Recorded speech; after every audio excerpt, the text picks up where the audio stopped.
We'll see. Hopefully there's no traffic anymore. And Mikey, in a few words, could you break down for us Nichola Walters versus Vasyl Lomachenko? Good fight, some of man. Dangerous fight for Lomachenko because Walters ain't no easy fight. I'm sure he knows that. But I think Lomachenko takes it based on skills. I think he's naturally just on another level as far as skills. He's got the reflexes, got the footwork, got the hand speed, counter punch. He's got it all.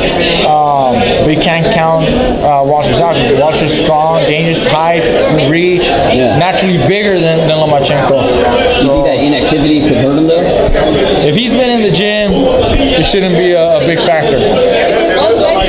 But if he's been out and not really taking care of himself, then it could affect him. I think it shouldn't. I think he's disciplined enough, or I expect and assume he should be, to where he's been active training a little bit, here and there, and shows up, after a great training camp, he should be back. If Lomachenko is successful at defending his title at 130, you think he can have some success at 135 and possibly see a super fight between the two of you?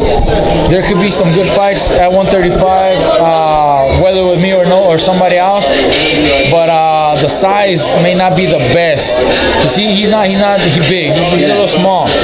But because his skills, they could carry him. They could allow him.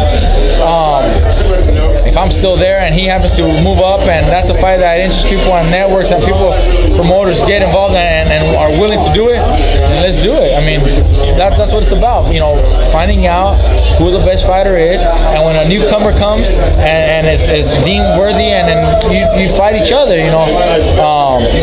Doesn't always happen, but we hope it does. One of my last questions, speaking of up-and-comers, who do you think has the most potential at 135 pounds? 135.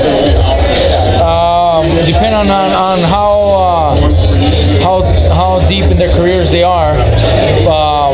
We got some young guys at our gym that are at the 130, 135, limits who I think are going to be very, very good fighters, in a few years. But most recent right now,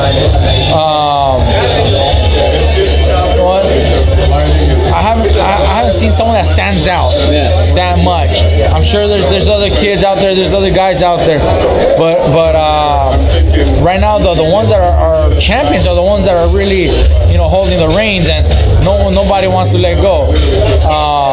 And even guys that would move up maybe from 130, like you said, Lomachenko might move up, or even Walters, or these guys, they're all key players at 135. Have you seen that kid Robert Easter? Yeah, same thing. Yeah. He's a little more because of the amateur. He picked the IBF. He's a little more advanced because of the the amateur and now the IBF title. But he's got great skills. He's young. He's hungry. These guys are already there. Thank you, Mikey. Let me also say, fresh jacket.